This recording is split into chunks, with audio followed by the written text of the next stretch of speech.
नमस्कार दोस्तों, welcome to my YouTube channel basic education. आज हम फिर से पॉलिटी का एक नया चैप्टर आपके सामने लेके आए हैं और आज का जो चैप्टर होगा आप लोगों के लिए सबसे ज़्यादा इम्पोर्टेंट है। समझ रहे हैं, हम रोज़मर्रा की जब भी हम पढ़ते हैं चीज़ें या कंपटीशन की जब भी एग्ज़ाम की तैयारी करते हैं या नहीं भी करते हैं, समझ रहे हैं, जब हम नॉर्मली अकेडमिक ईयर में पढ़ते हैं अपना, जब अपने हम ग्रेजुएशन या फिर अकेडमिक ईयर कंप्लीट करते हैं तो उसमें हम पढ़ते हैं कि हमारे भारत के राज्य, हम पढ़ते हैं हमारे भारत के केंद्र शासित प्रदेश, हम पढ़ते हैं कि हमारे भारत का प्रधानमंत्री कौन है, किस राज्य का राज्यपाल कौन है। तो ये कुछ बेसिक नॉलेज होती है जो हर भारतीय जानना चाहता है, हर बच्चा जानना चाहता है, क्योंकि एक भारत में अगर आप रह रहे हैं, आप भारत हमारा देश है, किसी भी कंट्री में आप रह रहे हैं, उस कंट्री की बेसिक जानकारी सबको होनी चाहिए। तो ऐसी ही एक जानकारी को लेकर आज हम आए हैं आपके सामने और आज का जो टॉपिक हो वो होगा आपका केंद्र शासित प्रदेश यानी यूनियन टेरिटरी और इसका राज्य क्षेत्र। केंद्र शासित प्रदेश और उसका इलाका कहाँ तक है, कैसे है, या किसी भी राज्य को या किसी भी जगह को केंद्र शासित प्रदेश कैसे बनाया जाता है, या केंद्र शासित प्रदेश की जो थ्योरी है वो हमने कहाँ से हमें मिली है, या किस तरीके से हमने केंद्र शासित प्रदेश बनाए हैं, या वर्तमान में सरकार के द्वारा केंद्र शासित प्रदेश किस तरीके से बनाए जा सकते। तो सबसे पहले तो मैं आपको बता दूं कि संविधान के अनुच्छेद 1, ठीक है, संविधान में जो भाग 1 है उसका अनुच्छेद 1 ये क्या बोलता है। अनुच्छेद 1 बोलता है कि भारत का राज्य क्षेत्र 3 श्रेणियों में बटा हुआ है। अब 3 श्रेणी कौन कौन सी है?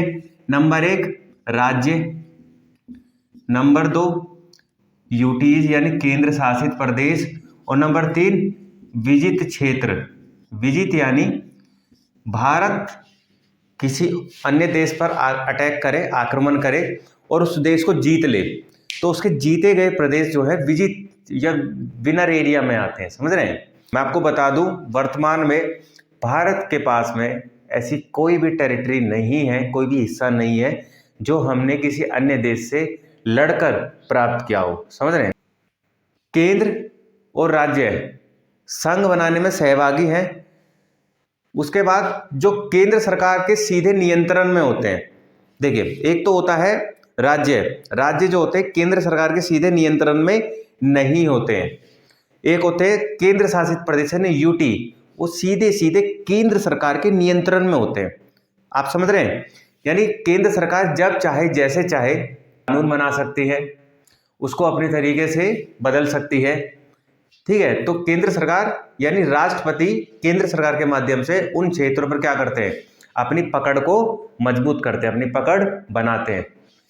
इसके बाद बात करें कि ये जो प्रदेश है ना, प्रदेश यानी केंद्र शासित प्रदेश, ये भारत की संघीय जो प्रणाली है इससे थोड़ा सा अलग है। अब कैसे अलग है? देखिए, जहाँ तक केंद्र शासित प्रदेशों की अगर मैं बात करूँ तो वो दिल्ली के संबंध की बात है, तो भारत सरकार पूरी तरह से अपना स्वरूप एकल दिखाती है। यानी अगर केंद्र सरकार की अगर हम बात देखने को करें तो संघीय व्यवस्था कहीं देखने को मिलती ही नहीं है।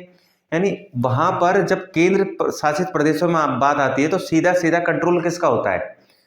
संघ सरकार का, केंद्र सरकार का। जिस तरीके से दिल्ली का आप ले सकते हैं, दिल्ली में विधानसभा जरूर है पर डायरेक्ट नियम बनाने का अधिकार किसके पास में? केंद्र सरकार के पास में। और अगर वो कोई नियम बना देगी तो दिल्ली की विधानसभा उस नियम को अबॉलिश नहीं कर सकती है।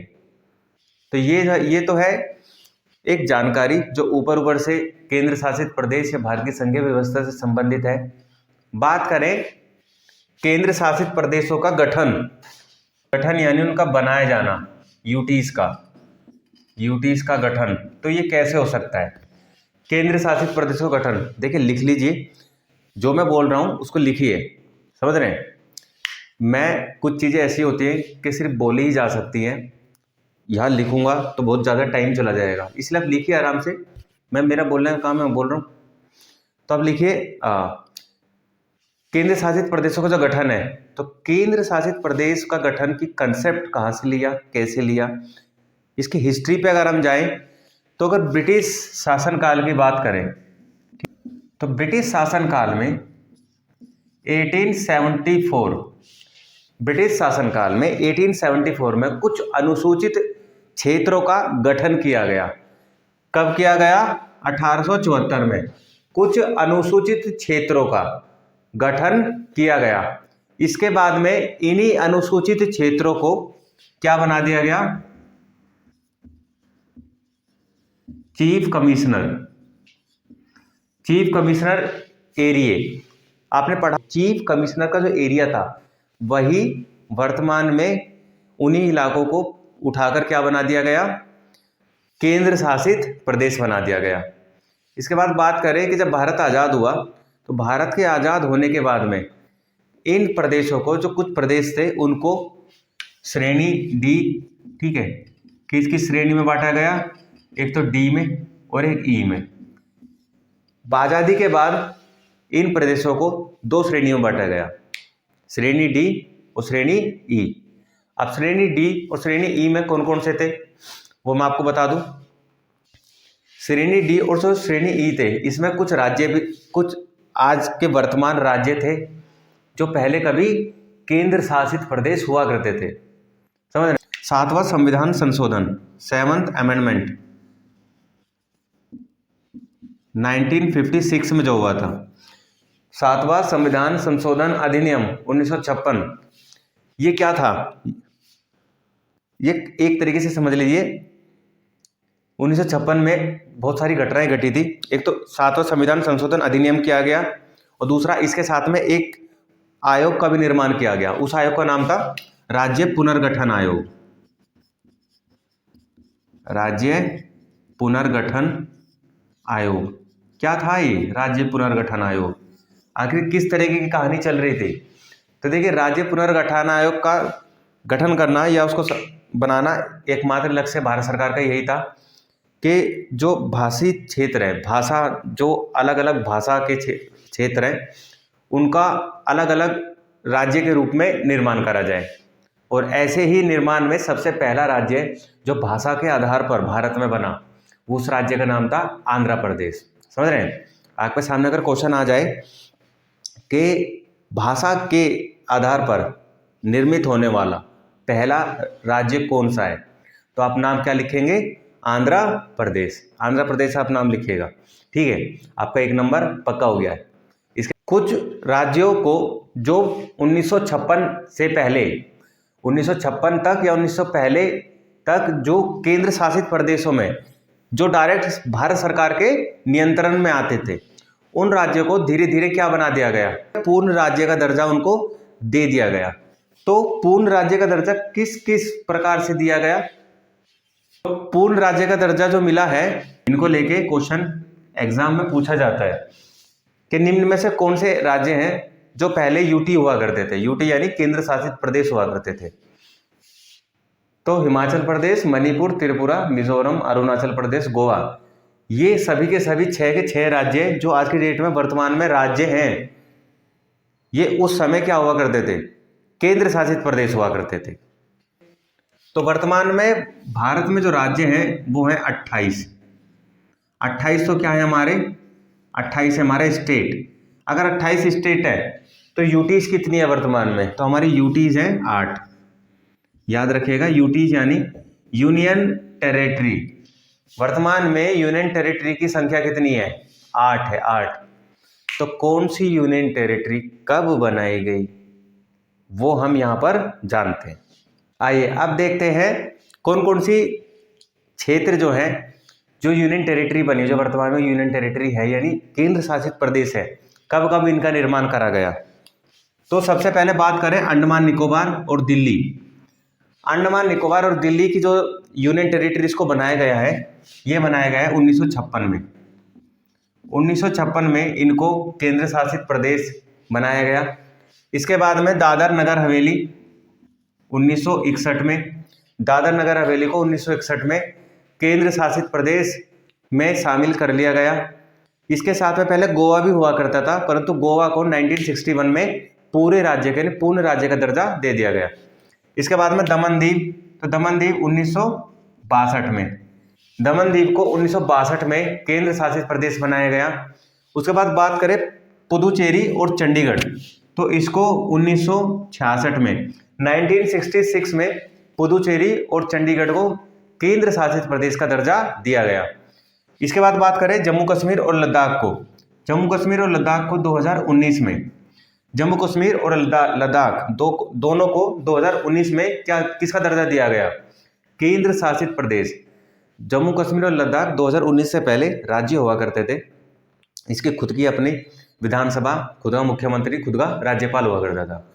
परंतु वर्तमान समय में जम्मू कश्मीर राज्य एक केंद्र शासित प्रदेश हो गया है और लद्दाख भी केंद्र शासित प्रदेश हो गया है। इसके बाद बात करें दिल्ली की, हम दिल्ली को किस नाम से जानते हैं? दिल्ली का गठन 1956 में हुआ, परंतु आज की डेट में हम दिल्ली को दिल्ली नहीं बोलते हैं। क्या बोलते हैं? राष्ट्रीय राजधानी क्षेत्र दिल्ली। क्या बोलते हैं भाई? राष्ट्रीय राजधानी क्षेत्र दिल्ली। तो राष्ट्रीय राजधानी क्षेत्र दिल्ली, दिल्ली को कब से बोला जाता है? तो ये दिल्ली को ये दर्जा 1992 में दिया गया, याद रखिएगा, ठीक है। National capital territory, NCT of Delhi, यानी राष्ट्रीय राजधानी क्षेत्र दिल्ली, इसका दर्जा या इसका जो नाम हम जिस तरह से बोलते हैं, ये कब दिया गया? तो क्वेश्चन आ जाता है, तो आप लगा दीजिएगा, एक नंबर और बन गया आपका 1992। अब बात करें कि केंद्र शासित प्रदेश जो गठित किए जाते हैं वो किस तरीके से गठित किए जाते हैं? तो केंद्र शासित प्रदेशों को गठित करने का सबसे पहला कारण है राजनीतिक व प्रशासनिक सोच। पहला कारण राजनीतिक व प्रशासनिक सोच। यही कारण था कि दिल्ली और चंडीगढ़, यही कारण था कि दिल्ली और चंडीगढ़ को केंद्र शासित प्रदेश बनाया गया। इसके बाद बात करें दूसरा कारण क्या हो सकता है? तो सांस्कृतिक भिन्नताएं,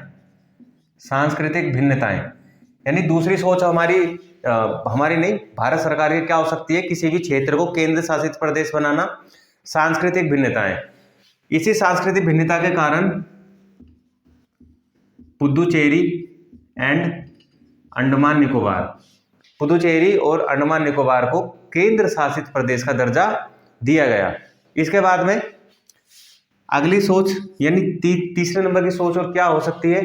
एक हो सकता है सामरिक महत्व, यानी कोई भी चीज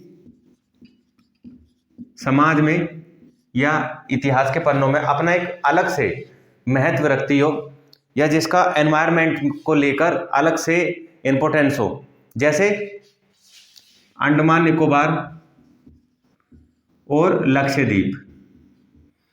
अंडमान निकोबार और लक्षद्वीप क्या है?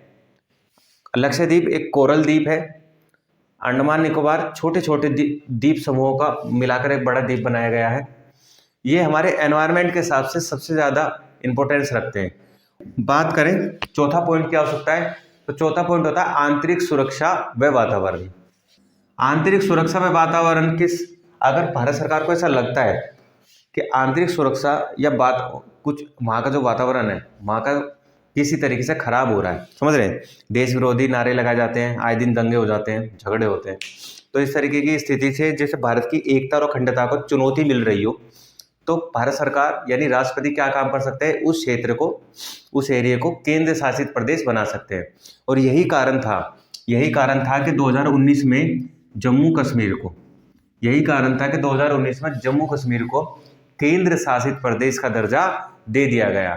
तो किसी भी तरीके से केंद्र शासित प्रदेश का गठन का जो कारण है, बनाने का जो कारण हो सकता है, ये 4 कारण हो सकते हैं। देखिए, ये जो जानकारी है ये आपके एमटीएस से लेकर आपके पीसीएस लेवल तक की जानकारी है, समझ रहे हैं। और अगर इतना आप पढ़ के चले गए तो आप तो पीसीएस भी पास कर लोगे, है ना। तो ये तो कंप्लीट हुआ कि गठन के कारण क्या क्या हो सकते हैं। अब हम बात करेंगे जो हमारे केंद्र शासित प्रदेश होते हैं, इनका प्रशासन कौन चलाता है, किस तरीके से चलाता है, या किस किस केंद्र शासित प्रदेश में विधानसभाओं का गठन किया गया है। देखिए, संविधान के जो भाग 8 है, संविधान के भाग 8 में और आर्टिकल जो है आपका अनुच्छेद जो है 239 से लेकर 242 तक, संविधान के भाग 8 239 से 242 अनुच्छेद तक केंद्र शासित प्रदेश से संबंध रखता है। समझ रहे हैं? केंद्र शासित प्रदेश के बारे में क्या देता है? जानकारी देता है। अगर आपको केंद्र शासित प्रदेश के बारे में जानकारी प्राप्त करनी है तो संविधान का भाग 8 पढ़िए, अनुच्छेद पढ़ने हैं तो 239 से 242 तक आप पढ़ लीजिए। तो इसमें बताया गया है कि केंद्र सरकार की किस तरीके से केंद्र शासित प्रदेश में उसकी राजनीतिक और उसकी प्रशासनिक प्रणाली किस तरीके से कार्य करती है। इसके बाद मैं आपको बता दूं कि सभी केंद्र शासित प्रदेशों की जो प्रशासनिक प्रणाली है वो अलग अलग है। किसी भी केंद्र शासित प्रदेश की प्रशासनिक प्रणाली एक जैसी नहीं है। तो आप लिख लीजिएगा, साथ के साथ लिखिए कि प्रत्येक केंद्र शासित प्रदेश का प्रशासन राष्ट्रपति द्वारा संचालित होता है। सबसे पहला पॉइंट क्या होता है? किसी भी केंद्र शासित प्रदेश का डायरेक्ट शासन कौन चलाता है? किसके हाथ में होती है पकड़? लगाम कौन रखता है? केंद्र शासित प्रदेश की राष्ट्रपति रखता है। समझ रहे हैं? और डायरेक्ट केंद्र शासित प्रदेश पर राष्ट्रपति अपना नियम तो चला नहीं सकता है, तो वहां पर राष्ट्रपति किन लोगों की नियुक्ति करता है? तो राष्ट्रपति नियुक्ति करता है प्रशासक की और उपराज्यपाल की।